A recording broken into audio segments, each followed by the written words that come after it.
దేవునికి స్తోత్రం. అందరికీ మరణాత. దేవుడు మనకు అనుగ్రహించినటువంటి ప్రాముఖ్యమైన సమయంలో దేవుని వాక్యాన్ని ధ్యానించుకుందాము. ముందుగా పరిశుద్ధ వేద గ్రంథం నుండి వాక్య భాగాన్ని చదువుకుందాము.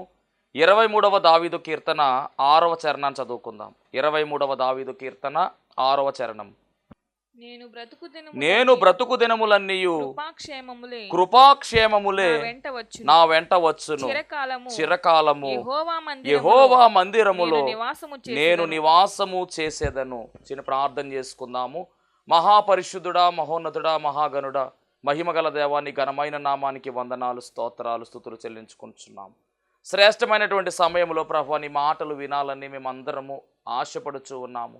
దేవా, ఇదిగో ఆశపడే ప్రాణమును తృప్తిపరచువాడు నీవే కనుక నీ యొక్క శ్రేష్టమైనటువంటి మాటలను ప్రభువా మాకు వినిపించమని, స్వయముగా మీరే మాతో మాట్లాడమని, కేవలము నన్ను నీ నోటి బోరగా మాత్రమే వాడుకోమని, ఏ మాటలైతే ప్రభువా నాయన నీ బిడ్డలకు అవసరమై ఉన్నవో ఆ మాటలను తండ్రి మాకు వినిపించమని మాతో మాట్లాడడానికి ఇష్టపడుతూ ఉన్న యేసుక్రీస్తు వారి నామములో అడిగి వేడుకొనుచున్నాము పరమ తండ్రి, ఆమేన్.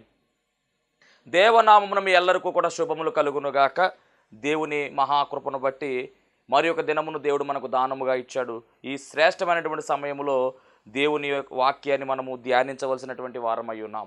ఈ మరణాత మహిమా స్వరం అనేటువంటి ఆధ్యాత్మిక కార్యక్రమాన్ని ప్రతిరోజు కూడా మరి క్రమము తప్పకుండా వీక్షిస్తున్నటువంటి మీ అందరికీ కూడా మరి ఒక పర్యాయము ప్రభు పేరట శుభములు కలుగునుగాక, ఆమెన్. మీ అందరికీ కూడా మరి వందనమన్నా తెలియజేస్తూ ఉన్నాను. ఈ కార్యక్రమం ద్వారా మేము ఆదరణ పొందుకుంటున్నాము, మేము ఆదరించబడుతున్నామని చాలామంది ఈ మధ్యకాలంలో ఫోన్ చేస్తూ ఉన్నారు. చాలా సంతోషం. ఆదరించేవాడు ఆయనే, ఆదరణకర్తగా ఆయన మనకు ఉన్నాడు. కాబట్టి మరి వాక్యం వింటూ ఉన్నారు, వాక్యం ద్వారా ఆదరణ కలుగుతూ ఉంది, దేవుని యొక్క ప్రేమ తెలుసుకుంటూ ఉన్నారు, ఆయన యొక్క కార్యాలు మీ జీవితంలో మరి ఆయన చేస్తున్న విధానమును బట్టి నిజంగా చాలా సంతోషం అవుతూ ఉంది. అందరూ కూడా మరి నాకు ఫోన్ చేసి చెప్తూ ఉన్నారు, అలాగే ప్రార్థన చేయించుకుంటూ ఉన్నారు. చాలా సంతోషం. దేవుని మహిమ కలుగునుగా. ఈ కార్యక్రమం ఇంత అలాగా ముందుకు వెళ్తూ ఉందంటే కనుక మరి ఈ కార్యక్రమం కొరకు మీరు కూడా అనుదినం ప్రార్థన చేస్తున్నారు కనుకనే ఇది బలంగా ముందుకు సాగుతూ ఉంది. చాలా సంతోషం.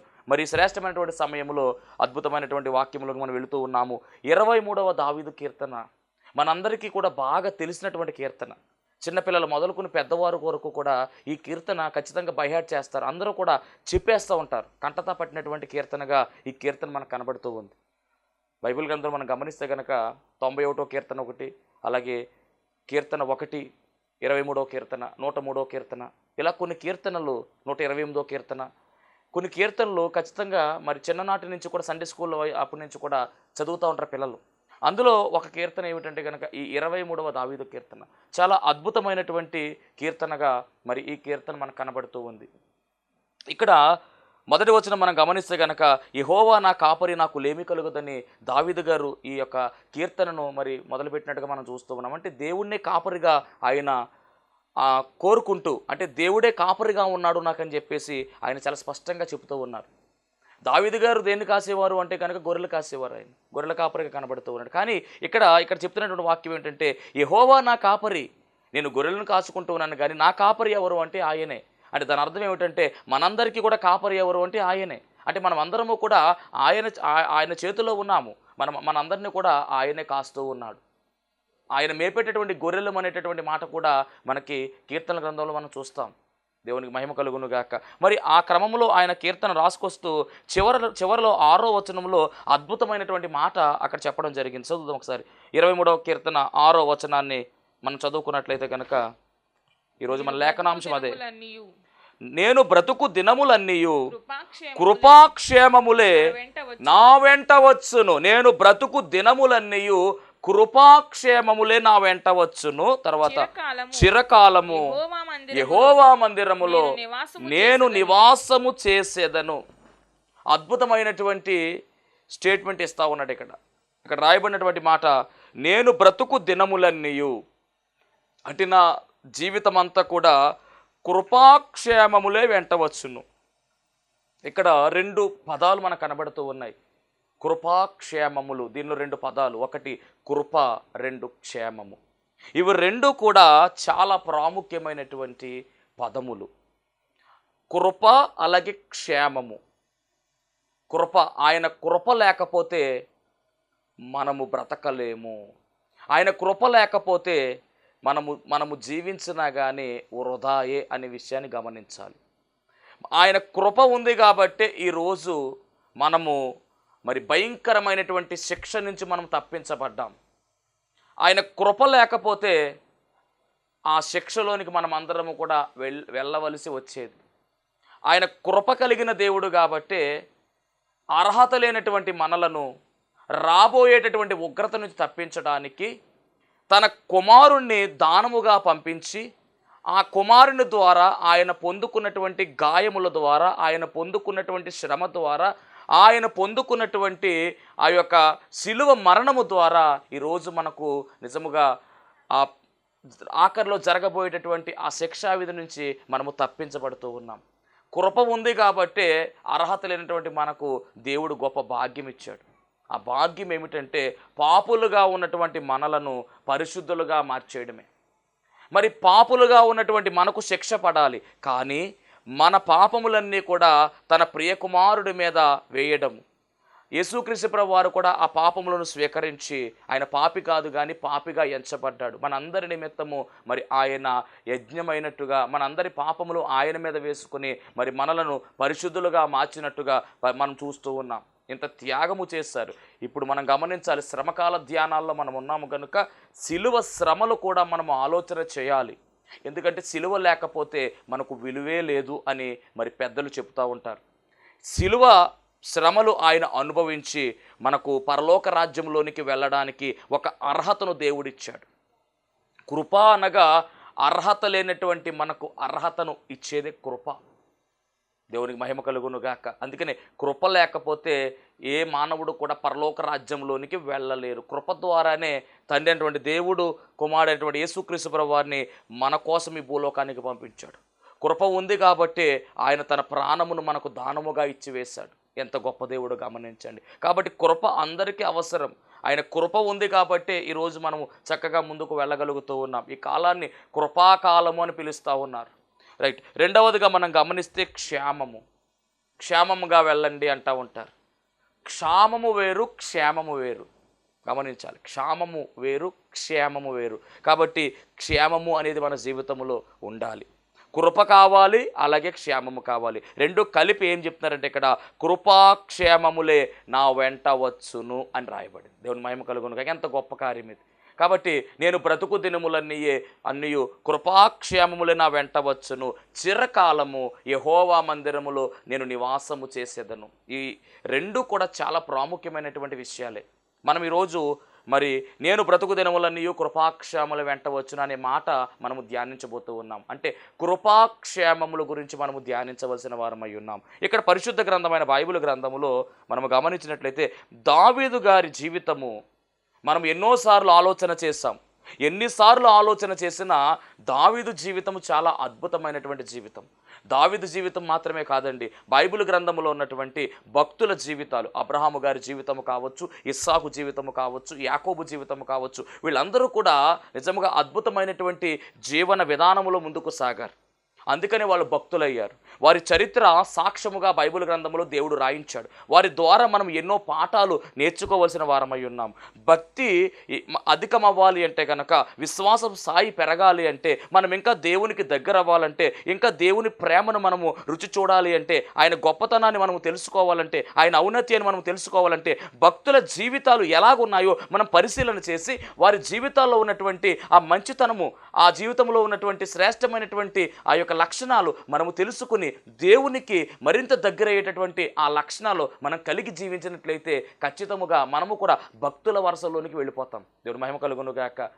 గమనించాలి ఇవన్నీ కూడా. ఎందుకంటే దేవుడు భక్తుల చరిత్ర ఎందుకు రాయించాడు బైబిల్ గ్రంథంలో? అబ్రహాము గారి గురించి కావచ్చు, ఇస్సాకు గారి గురించి కావచ్చు, వారు చేసిన మంచి పనులు రాయించారు. అలాగే వాళ్ళు ఉన్నటువంటి లోపాలు కూడా రాయించడం జరిగింది. ప్రతిదీ కూడా బైబిల్ గ్రంథంలో రాయబడింది. మనం గమనించవలసిన మాట ఏమిటంటే, వారి జీవితంలో ఉన్నటువంటి భక్తిలో ఉన్నటువంటి శ్రేష్టమైన లక్షణాలు, మంచిగా ఉన్నటువంటి లక్షణాలు, ఇవన్నీ కూడా మనము నేర్చుకోవాలి. చెడేమన్నా ఉంటే కనుక, ఒకవేళ అదే చెడు అలాంటి లక్షణాలు, చెడు లక్షణాలు మనలో ఉంటే కనుక వాటిని మనం విసర్జించుకోవాలి. మంచి లక్షణాలు మనం మనలోని తెచ్చుకొని మనము దేవునికి మరింత దగ్గర అయ్యేటటువంటి పనిలో మనం ముందుకు సాగాలి. దేవుని మహిమ కలుగును గాక. ఇక్కడ ఈరోజు మరి దావీదు ఎంత గొప్పవాడు అంటే కనుక, ఆయన జీవితాన్ని మనం పరిశీలన చేస్తే దేవుని యొక్క కృపలో దావీదు జీవితం ఉంది అనడానికి ఏమాత్రము కూడా మనము అనుమానపడక్కల్లా. దేవుని యొక్క కృపలో దావీదు ముందుకు వెళ్ళారు. ఎందుకంటే దావీదు మనందరికీ కూడా చాలామంది ఏం చెప్తారంటే, సామాన్యంగా గొర్రెలు కాసుకునేటువంటి దావీదు సింహాసనం ఎక్కాడు అని చెప్తూ ఉంటారు. కరెక్టే. కానీ ఈ గొర్రెలు కాసుకునేటటువంటి దావీదు జీవితము మనం గమనించినట్లయితే కనుక, ఆ గొర్రెలు కాసుకునేటువంటి ఆ జీవితం మొదలుకొని సింహాసనం ఎక్కేటట్టు ఆ జీవితం వరకు ఈ మధ్యలో సాగినటువంటి ఆ మధ్యలో ఉన్నటువంటి ఆ పాత్ర చాలా ప్రాముఖ్యమైంది. ఎన్నో స్ట్రగుల్స్, ఎన్నో ఇబ్బందులు పడ్డాడండి దావీదు తేలిగ్గా వెళ్ళిపోయి సింహాసనం మీద కూర్చోలేదు. మధ్యలో చాలా ఇబ్బంది పడ్డాడు, చాలా గొడవలు జరిగాయి. చాలా ఒక రకంగా చెప్పాలంటే మరి తన ప్రాణాన్ని కాపాడుకోవడానికి అడవులలోనికి పారిపోయినటువంటి సందర్భాలు కూడా బైబిల్ గ్రంథంలో ఉన్నాయి. దేవునికి స్తోత్రం. అయినప్పటికీ దేవుడు దావీదును విడిచిపెట్టలా. ఒక ఉన్నతమైన స్థాయిలో దావీదును దేవుడు ఆయన ఎన్నుకున్నాడు. చిన్నతనంలోనే మరి దావీదుకు దేవుడు మరి అభిషేకించినట్టుగా మనం చూస్తూ ఉన్నాం. సమూయేలు అనేటటువంటి ప్రవక్త వచ్చి దావీదును రాజుగా అభిషేకించిన వెంటనే దావీదు రాజు అయిపోలా. అభిషేకం జరిగిన తర్వాత చాలా ఇబ్బందులు వచ్చాయి. తర్వాత అవన్నీ కూడా ఎదుర్కొన్నాడు. కానీ గమనించాలి, ఏనాడు కూడా దేవుని విడిచిపెట్టలేదు. ఇది దావీదుకున్నటువంటి చరిత్ర.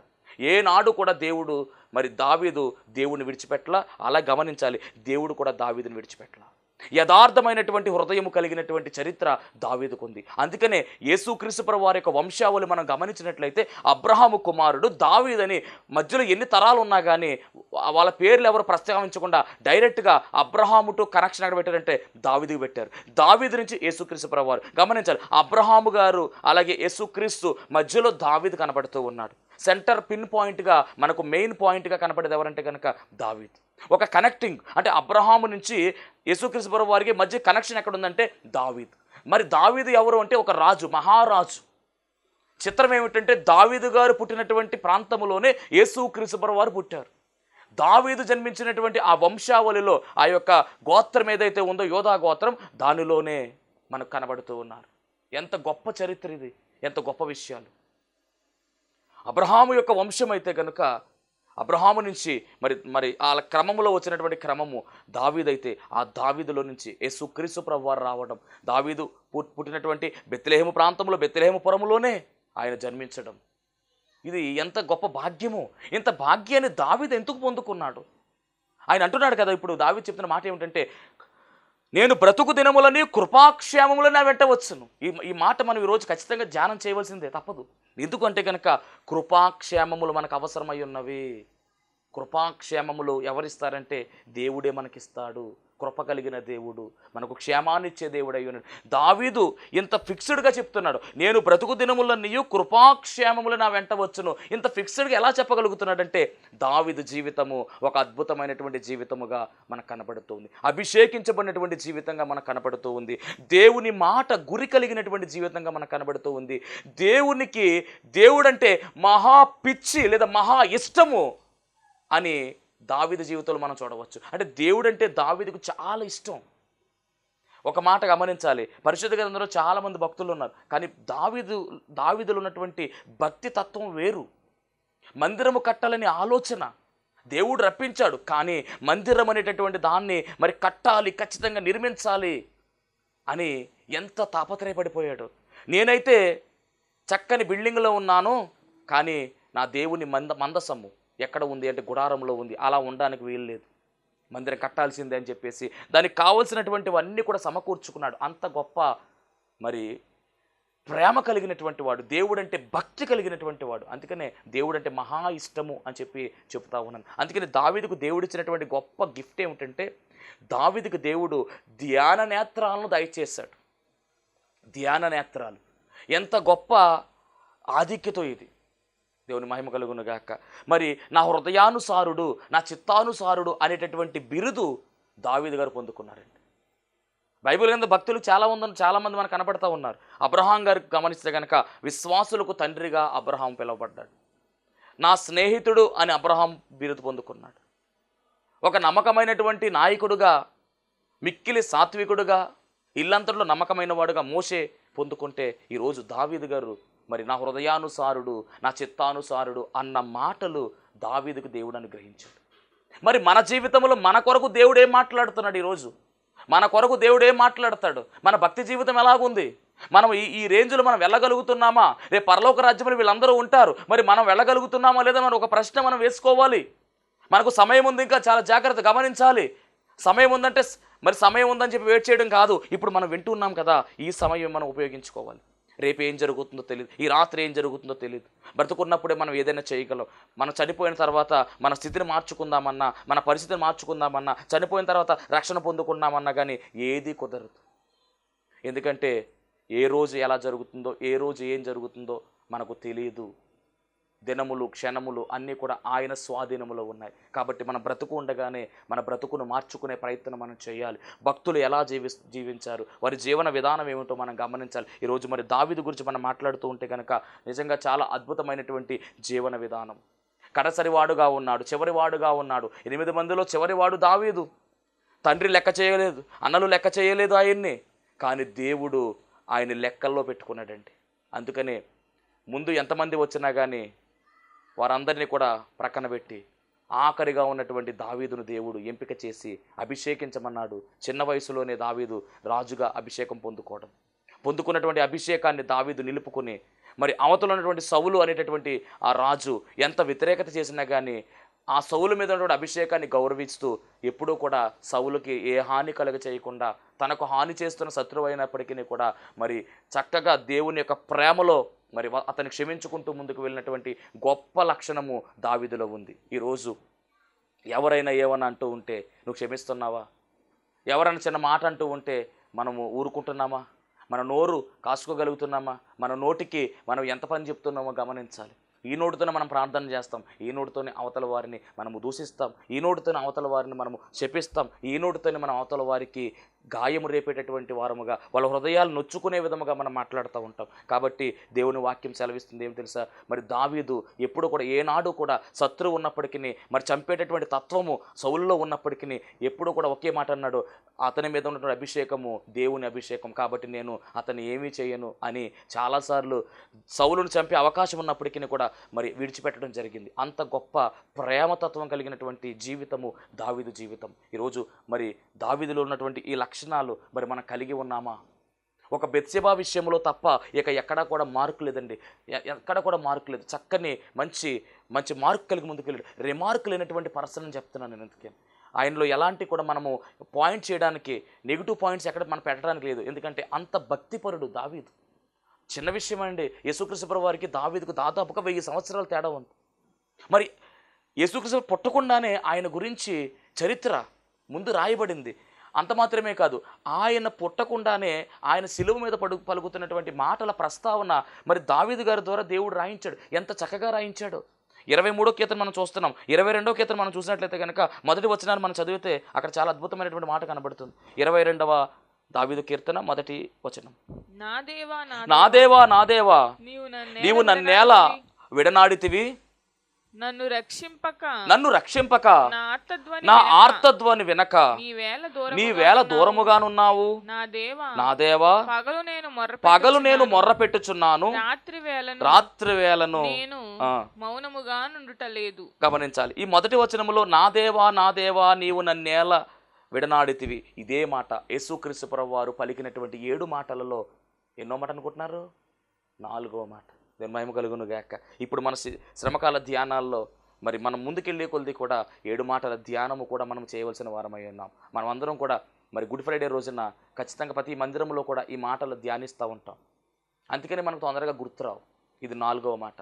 ఈ మాట దావీదు గారి ద్వారా దేవుడు ఎలా రాయించాడు అంటే, దావీదుకు దేవుడు ఇచ్చినటువంటి నేత్రాలు ధ్యాన నేత్రాలు. అద్భుతమైనటువంటి వరాన్ని దేవుడు దావీదు గారికి ఇచ్చాడండి. ఒక రాజుగా మాత్రమే కాదండి, ఒక యుద్ధ వీరుడుగా అనేక యుద్ధాలు చేస్తే ఆ యుద్ధాల్లో జయము అందుకున్నటువంటి వాడుగా కనబడుతున్నాడు దావీదు. దేవుని చిత్తానుసారుడుగా, దేవుని హృదయానుసారుడుగా కనబడుతూ ఉన్నాడు. అంత మాత్రమే కాదు, యేసుక్రీస్తు ప్రభువు వారి యొక్క సిలువలో పలకబోతున్నటువంటి 4వ మాట ఇక్కడ రాయబడింది. ఈ అధ్యాయములో మనం చూసినట్లయితే కనుక ఈ యొక్క కీర్తనలో మరి చాలా విషయాలు, సిలువ దగ్గర జరిగినటువంటి విషయాలన్నీ కూడా ఇక్కడ మనకు కనబడుతూ ఉన్నాయి. ఇక్కడ మీకు 22వ కీర్తన 6వ చరణం, నేను నరుడను కాను, నరుల చేత నిందింపబడిన వాడను, ప్రజల చేత తృణీకరింపబడిన వాడుగా ఆయన ఉన్నాడు. శ్రమకాల ధ్యానాల్లో శిలువ ధ్యానం మనం చేస్తూ వెళ్తున్నాం, గమనించాలి. తృణీకరింపబడిన వాడుగా ఆయన కనబడుతూ ఉన్నాడు. ఈ మాట కూడా దావీదు గారి రాయించాడు దేవుడు. అంత మాత్రమే కాదు, ఇంకా మనం ముందుకు వెళ్ళినట్లయితే కనుక 16వ వచనం, కుక్కలు నన్ను చుట్టుకొని ఉన్నవి, దుర్మార్గులు గుంపు కూడి నన్ను ఆవరించి ఉన్నారు. వారు నా చేతులకు నా పాదములకు నా పాదములను పొడిచి ఉన్నారు. చూసారా, చేతులు పాదాలు పడడం అంటే ఇదంతా కూడా ఎక్కడ జరుగుతుంది? శిలువ మీద జరుగుతుంది. అన్ని సంవత్సరాలు ఉన్నాయి తేడా. అప్పుడు యేసుప్రభు ఇంకా పుట్టలా, కానీ పుట్టినటువంటి విషయము గమనించాలి. అలాగే ఇక్కడ ఆయన శిలువ మీద అనగా 33 సంవత్సరాల తర్వాత జరిగిపోయేటటువంటి చరిత్ర ఇక్కడ రాయబడుతుంది. దావీదు గారు రాస్తున్నారు. తర్వాత వచనం కూడా చూద్దాం, 17వ వచనం. నా ఎముకలన్నీయు నేను లెక్కింపగలను, వారు నిదానించు నన్ను తేరి చూచుచున్నారు. 18వ వచనం. నా వస్త్రములు వారు పంచుకొనుచున్నారు, నా అంగీ కొరకు చీట్లు వేయుచున్నారు. ఏమండి, వేలది చీట్లు, అంగీ కొరకు చీట్లు వేశారు, వస్త్రాన్ని పంచుకున్నారు, చేతుల్లో కాళ్ళలో మేకులు తెగ్గొట్టారు. అలాగే 4వ మాట కనబడుతూ ఉంది. అంటే సిలువలో జరగబోతున్నటువంటి విషయం అంతా కూడా 22వ అధ్యాయంలో మనకి దావీదు గారి ద్వారా దేవుడు రాయిస్తున్నాడంటే ఎంత గొప్ప ప్రణాళిక దావీదు గారి మీద దేవుడు కలిగి ఉన్నాడు గమనించాలి. అందుకని అబ్రహాము కుమారుడు దావీదు, దావీదు కుమారుడు యేసుక్రీస్తు అని రాయించాడు. ఒక సెంటర్ పిల్లర్గా ఆయన కనబడుతూ ఉన్నాడు, కేంద్ర బిందువుగా కనబడుతూ ఉన్నాడు దావీదు. ఈ రోజు నేను చెప్తున్న మాట ఏమిటంటే, ఇటు ఇలా నిలబడి ఉంటే కనుక, దావీదులు నిలబడి ఉంటే కనుక ఈ చెయ్యి ఇలా చాపితే ఇటు పక్కన అబ్రహాము స్టార్టింగ్ అయితే ఇటు పక్కన యేసుక్రీస్తు ప్రభు వారు స్టార్టింగ్ అవుతూ ఉన్నారు. అబ్రహాము స్టార్ట్ అవుతూ ఉంటే యేసుక్రీస్తు ప్రభు వారితో ఎండింగ్ కనబడుతూ ఉంది. సెంటర్ ఎవరు అంటే కనుక దావీదు, అంటే ఒక మెయిన్ పిల్లర్. అందుకనే దావీదు వంశములో నుంచి రాజు రావాలి. వచ్చాడు రాజు, ఆ సింహాసనం మీదే ఆయన రాజుగా ఉండాలి, ఉన్నాడు. అందుకనే యెష్షయి మొద్దు నుంచి చిగురు పుట్టును అని రాయబడింది. అంకురం వచ్చింది, వచ్చినటువంటి చిగురు యెష్షయి ముద్దయిపోయింది. ఒకనొక రోజుల్లో ముద్దైనటువంటి ఈ చిగురు చిగురించింది. ఇప్పుడు అది ఎలా ఉందంటే కనుక మహావృక్షమైపోయింది, విస్తరించిపోయింది ప్రపంచమంతా కూడా. మరి ఆ యొక్క వంశములో నుంచే, ఆ వంశావళిలో నుంచే, ఆ గోత్రములో నుంచే, ఆ ఊరిలో నుంచే యేసుక్రీస్తు ప్రభు వారు ఈ లోకానికి రావడం జరిగింది. అంటే యేసుక్రీస్తు ప్రభు వారి యొక్క చరిత్ర అద్భుతమైనటువంటి విధానములో మరి దావీదు 1000 సంవత్సరాల క్రితమే, ఆయన పుట్టకముందే ఇక్కడ రాయడం చాలా అద్భుతమైన విషయం. అంటే అంతలాగా దేవుడు దావీదుని వాడుకున్నాడు. ఒక రాజుగా మాత్రమే కాదు, యుద్ధ వీరుడుగా మాత్రమే కాదు, సైన్యాధిపతిగా మాత్రమే కాదు, గొలియాతుతో యుద్ధము చేసినటువంటి మహావీరుడుగా మాత్రమే కాదు, ఒక ప్రవక్తగా వాడబడ్డాడు దావీదు, ఒక ప్రార్థనా పరుడుగా వాడబడ్డాడు దావీదు.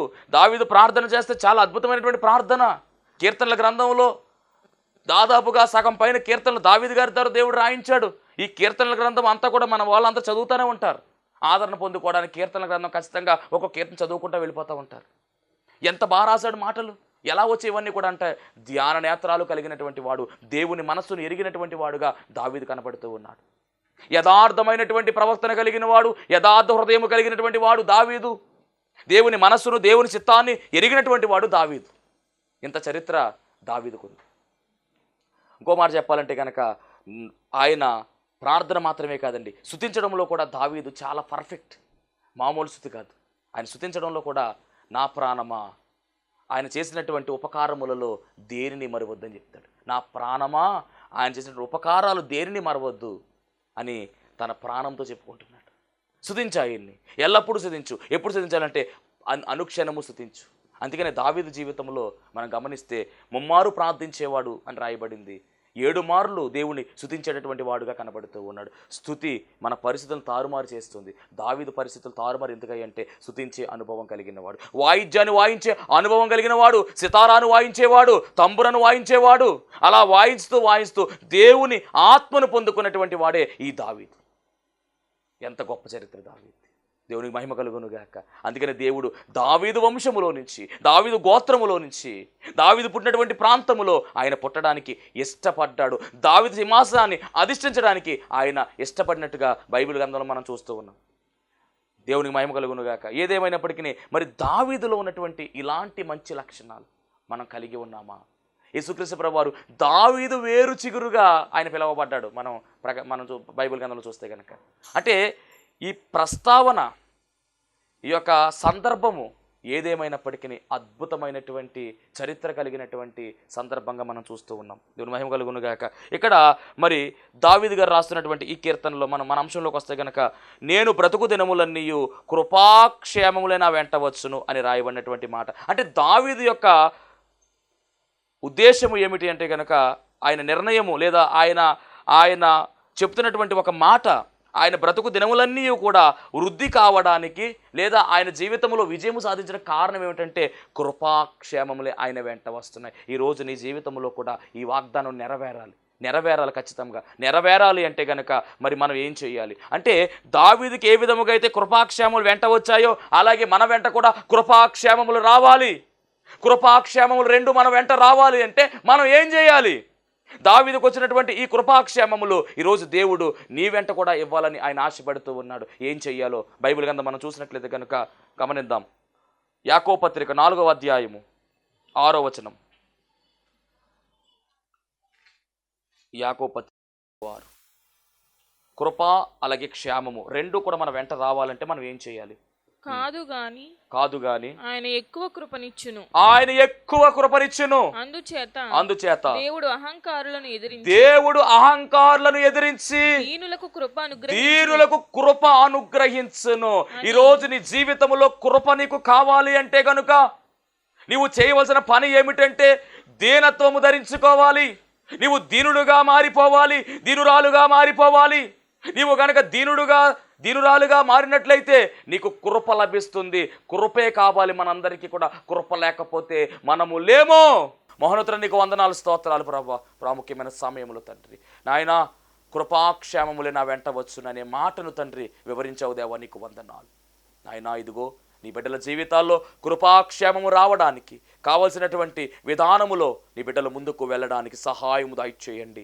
వాక్యము ద్వారా ప్రభా నీ పిల్లలు ప్రభా బలం పొందుకుని ఉన్నారు దేవా, నీకు స్తోత్రాలు. వారి జీవితంలో ఉన్నటువంటి కష్టాలు, బాధలు, బలహీనతలు, ఇబ్బందులు అన్నీ తొలగించండి. శాంతిని, సమాధానము బిడ్డలకు దయచేయమని ఆశపడి వాక్యం విన్నారు కనుక తండ్రి దీని ద్వారా రావాల్సినటువంటి జీవనలన్నీ కూడా వారి జీవితాల్లో ప్రభా వారికి అనుగ్రహించి మీరు మహిమ పొందుకోమని యేసు నామములో అడుగుచున్నాము పరమ తండ్రి, ఆమేన్.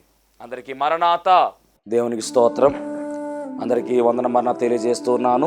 మరణాత మహిమస్వరం అనే ఆధ్యాత్మిక కార్యక్రమాన్ని వీక్షిస్తున్న మీ అందరికీ కూడా మరొక పర్యాయము ప్రభు పేర వందన మరణాత తెలియజేస్తూ ఉన్నాను. మరి ఈ కార్యక్రమము ఎంతో ఆశీర్వాదంగా ఉందని, ఈ కార్యక్రమం ద్వారా ఎన్నో మేళ్లు పొందుకున్నామని మరి మీరు అందరూ కూడా ఫోన్ కాల్ చేస్తూ ఉన్నారు. చాలా సంతోషము. ఎన్నో అద్భుత ఆశ్చర్యకార్యాలు దేవుడు ఈ కార్యక్రమం ద్వారా జరిగిస్తూ ఉన్నారు. దేవుని నామమునికి మహిమ కలుగునుగాక. మరి మీరు చూస్తున్నటువంటి ఈ యొక్క షెడ్ గురించి గతంలో మీకు చెప్పడం జరిగింది. యజమానుడు మరి దీన్ని బేరం పెట్టారని చెప్పేసి, దీన్ని తీసుకుంటే ఇక్కడ ఆరాధన జరుగుతుంది, లేకపోతే మనం బయటికి వెళ్ళాలనేటువంటి పరిస్థితిని మీకు చెప్పినందుకు చాలామంది మరి సహకరించారు. కొంతమంది మరి అమౌంట్ పంపించడం జరిగింది, అలాగే ప్రార్థన చేయడం జరిగింది. దేవుని మహాకృపను బట్టి పంపించినటువంటి కొంత అమౌంట్ మరి యజమానుడికి కట్టడం జరిగింది. ఇంకా చాలా అమౌంట్ మనము వారికి ఇవ్వాల్సి ఉంది. కనుక మరి ఈ కార్యక్రమాన్ని వీక్షిస్తున్నటువంటి మీకు ఎవరికైనా కనుక ప్రేరేపణ కలిగినట్లయితే కనుక మరి మీ వంతు సహకారాన్ని అందించండి. ఈ దీన సేవకునికి మీ యొక్క సహకారం అందించి ఈ సేవను మరి ముందుకు వెళ్ళేలాగా సహకరించవలసిందిగా ప్రభు పేరు తెలియజేస్తూ ఉన్నాను. మీకు ఎవరికైనా కనుక మరి ప్రేరేపణ కలిగినట్లయితే కనుక స్క్రీన్ మీద కనపడుతున్నటువంటి ఆ నెంబర్కి ఫోన్పే చేయండి, లేదా ఫోన్ చేసినట్లయితే కనుక నేనే స్వయంగా మాట్లాడతాను. మీ సహకారాన్ని అందించండి. ప్రభు పనిలో మీరు కూడా పాలి భాగస్తులు కావాల్సిందిగా ప్రభు పేరు తెలియజేస్తున్నాను. అందరికీ మరణాత.